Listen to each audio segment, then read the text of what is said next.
আসসালামু আলাইকুম ওয়া রাহমাতুল্লাহি ওয়া বারাকাতুহু। বিসমিল্লাহির রহমানির রহিম। আলহামদুলিল্লাহি রাব্বিল আলামিন ওয়াল আকিবাতু লিল মুত্তাকিন ওয়াসসালাতু ওয়াসসালামু আলা নাবিয়্যিহি মুহাম্মাদিন ওয়া আলিহি ওয়া আসহাবিহি আজমাইন। আম্মা বা'দ। সম্মানিত দিনদার ভাই বোনেরা, আজ আমি আপনাদের জন্য অত্যন্ত চমৎকার, অত্যন্ত ব্যতিক্রম ধর্মী একটা ভিডিও নিয়ে হাজির হয়েছি। বন্ধুরা, আমার এই চ্যানেলগুলো খোলার পর থেকে আমার যুবক বন্ধুদের জন্য অনেক ভিডিও তৈরি করা হয়েছে তাদের নানা রকমের যৌন সমস্যার সমাধান নিয়ে। সেই সাথে ইদানিং আমি আমার অনেক মা বোনদের জন্যও অনেক ভিডিও তৈরি করে ফেলেছি। তো বন্ধুরা, আমার সাথে আমার এক বৃদ্ধ ভাই অনেকটা অভিমান করেই কথা বলেছেন। তিনি বলেছেন যে স্যার, আপনি মেয়েদের জন্য ভিডিও দেন, যুবকদের জন্য দেন, তরুণীদের জন্য দেন, সবার জন্য দেন, কিন্তু আমরা যারা বুড়ো হয়ে গেছি আমাদের জন্য কি আপনার কোনো দরদ নেই? আসলে আমি আমার এই বৃদ্ধ ভাইয়ের কথা যখন শুনলাম তখন আমি অনেকটাই কষ্ট পেয়ে গেলাম। কেননা আমিও তো বৃদ্ধ হওয়ার পথে, আমার দাড়ি পেকে গেছে, চুল পেকে গেছে, বয়স 48 চলে, এই কিছুদিনের মধ্যেই তো 50 ছাড়িয়ে যাবে। তো আমিও তো তাদের মতো একসময় বৃদ্ধ হয়ে যাব। ওনাদের খোঁজ খবর যেভাবে আমরা নিচ্ছি না, আমাদের খোঁজ খবরও তো একসময় যুবকেরা নেবে না। তো বন্ধুরা আমার, যদিও আমার সেই অভিমানী বৃদ্ধ ভাইয়ের জন্য আজকের এই ভিডিওটি তৈরি করছি, কিন্তু আজকের এই বিষয়টি এতটাই আমার যুবক ভাইদের জন্য জরুরি যে আমি বলবো যে যুবক তরুণ, আপনি বিবাহিত হন অথবা অবিবাহিত হন, আজকের এই ভিডিওটি মনোযোগের সাথে শেষ পর্যন্ত দেখুন।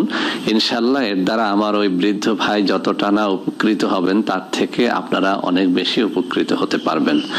তো বন্ধুরা আমার ওই বৃদ্ধ ভাই বলেছেন যে স্যার, যুবক বয়সে ভালোই ছিলাম, স্ত্রীকে ভালোই তৃপ্তি দিতে পারতাম, তরুণ বয়সেও কখনো হস্তমৈথুনের মতো বদ অভ্যাসটি ছিল না। আসলে কিন্তু উনি একটা সত্য কথাই বলেছেন। এখনকার যুগের ছেলেরা এবং মেয়েরা যেভাবে হস্তমৈথুন, মাস্টারবেশনটাকে একদম নিত্য নৈমিত্তিক একটা বিষয়ে পরিণত করেছেন, এখন থেকে 20, 25, 50 বছর আগের মানুষেরা এই জিনিসটাকে এভাবে অ্যাভেলেবেল করতেন না।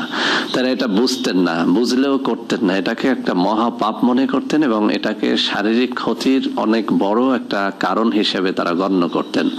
তো বন্ধুরা আমার, আসলে যুবকদের দোষ দিয়েও লাভ নেই। আমাদের সমাজের অবস্থাটা এখন এমন পর্যায়ে চলে গেছে যে যুবক বন্ধুর গায়ে যদি এক ফোঁটা রক্ত থাকে সেটা কিন্তু বেরিয়ে আসতে বাধ্য।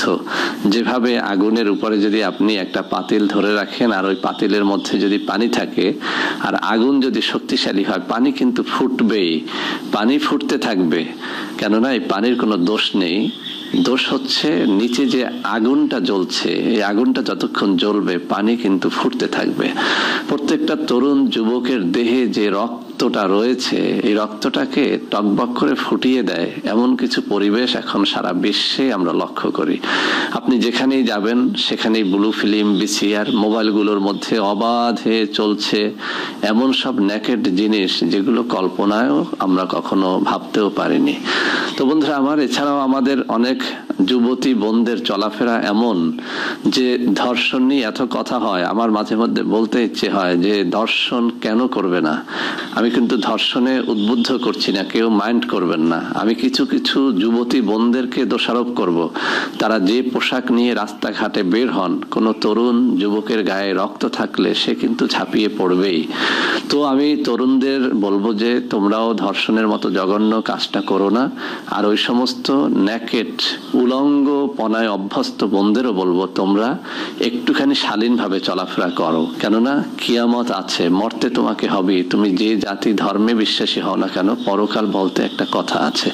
তো বন্ধুরা আমার, একটুখানি কথা বেশি বলে ফেললাম, তারপরেও সত্য কথাটা বলি যে হস্তমৈথুনের জন্য, এই ধর্ষণের জন্য এই সমস্ত উলঙ্গপনা, বেহায়াপনা কিন্তু অনেকটাই দায়ী। তো বন্ধুরা আমার, যাই হোক, আমার ওই বৃদ্ধ ভাই বলেছেন যে তিনি কখনো হস্তমৈথুন করেননি, যুবক বয়সে ভালোই ছিলেন, স্ত্রীকে ভালোই তৃপ্তি দিতে পারতেন। এখনো তার স্ত্রী জীবিত আছে এবং তার ভাষায় তার স্ত্রী এখনো যুবতীদের মতোই আছে এবং তার চাহিদাও আছে, কিন্তু তিনি পূরণ করতে পারছেন না। তো বন্ধুরা আমার, এটা যে শুধু আমার ওই বৃদ্ধ ভাইয়ের একারই অভিযোগ তা কিন্তু না। এই বয়সটাতে যারাই চলে এসেছেন তাদেরই কিন্তু এই সমস্যাটা দেখা দিয়েছে। বন্ধুরা আমার, আমাদের দেহের মধ্যে যে সেক্স হরমোনটা থাকে এটাকে ইংলিশে বলে টেস্টোস্টেরন। তো বন্ধুরা আমার, এই টেস্টোস্টেরনের ধর্মটা এমন যে এটা 35 বছর বয়সের পরে পুরুষের দেহের টেস্টোস্টেরনটা কমতে থাকে, অর্থাৎ এটি হ্রাস পেতে থাকে, সেক্স হরমোনটা হ্রাস পেতে থাকে।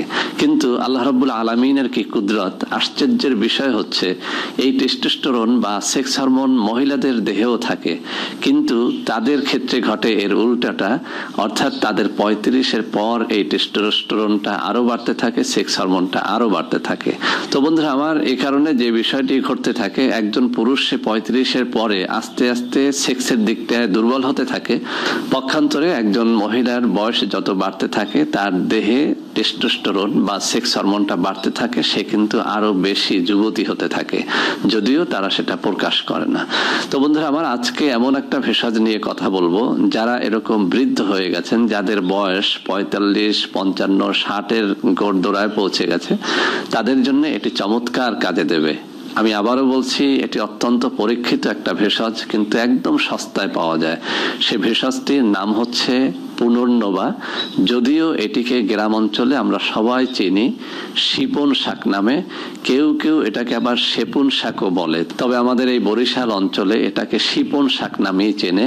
আমাদের দেশে যখন খুব রকমের অভাব শুরু হয়ে যায়, আমরা লক্ষ্য করি যে আমাদের অনেক মা বোনেরা যাদের খাবার থাকে না, তারা গ্রামের বিভিন্ন হাটে এই শিপন শাক নিয়ে হাজির হয়ে যান এবং খুব সস্তা দামে এটা বিক্রি করতে থাকেন। দেখা যায় যে তিনি 10 মুঠি নিয়ে এসেছেন, 100 টাকায় বিক্রি করে কিছু চাল ডাল কিনে বাড়িতে চলে যান। তো বন্ধুরা আমার, আমরাও অনেক সময় এই শিপন শাকটা খুব সস্তার বলে খেতাম না, কিন্তু এখন দেখি এই সমস্ত বই পুস্তকের মধ্যে এই শিপন শাকের এমন সব ফজিলতের কথা বলা হয়েছে যেটা আসলেই কল্পনা করা যায় না। তো এই শিপন শাকটাকে একটা নির্দিষ্ট পদ্ধতিতে খেতে হয়।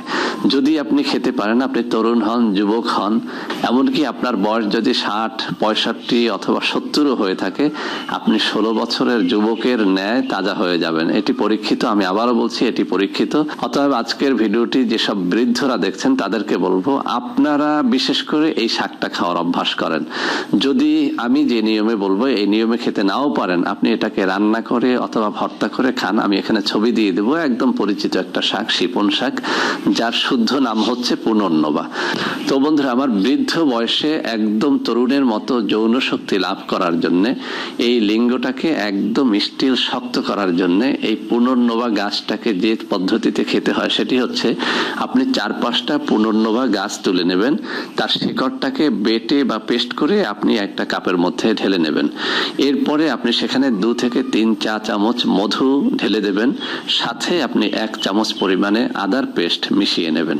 এর সাথে সব থেকে ভালো হয় যদি আপনি 1 কাপ পরিমাণে গরম গরুর দুধ যদি আপনি মিক্স করে নিতে পারেন, তাহলে যে জিনিসটি বুঝলাম যে আপনি শিপন শাকের এই শিকড়ের পেস্ট, সেই সাথে আপনি মধু মিক্স করে নেবেন, সেই সাথে আদা 1 চামচ পরিমাণে মিক্স করে নেবেন, সেই সাথে আপনি 1 কাপ পরিমাণে যদি গরুর দুধ মিক্স করে নিতে পারেন, আপনি দেখবেন এভাবে খেলে মাত্র 15 দিনে আপনি 60 বছরের বৃদ্ধ থেকে 16 বছরের তরুণ যুবকে পরিণত হয়ে যেতে পারবেন ইনশাআল্লাহ।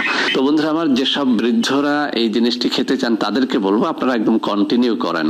আপনার স্ত্রী যদি একদম তরুণী, একদম যুবতীর মতো থেকে থাকে, আপনি তাকে তৃপ্তি দিয়ে ঠান্ডা করতে পারবেন।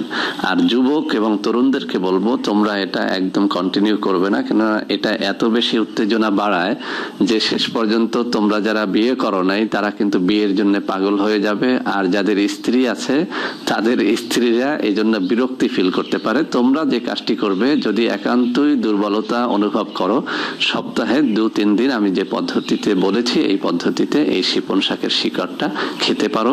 আর শিপন শাকটাকে বেশি করে রান্না করেও খেতে পারো, ভাজি করেও খেতে পারো, এটা সুস্বাদু একটা শাক।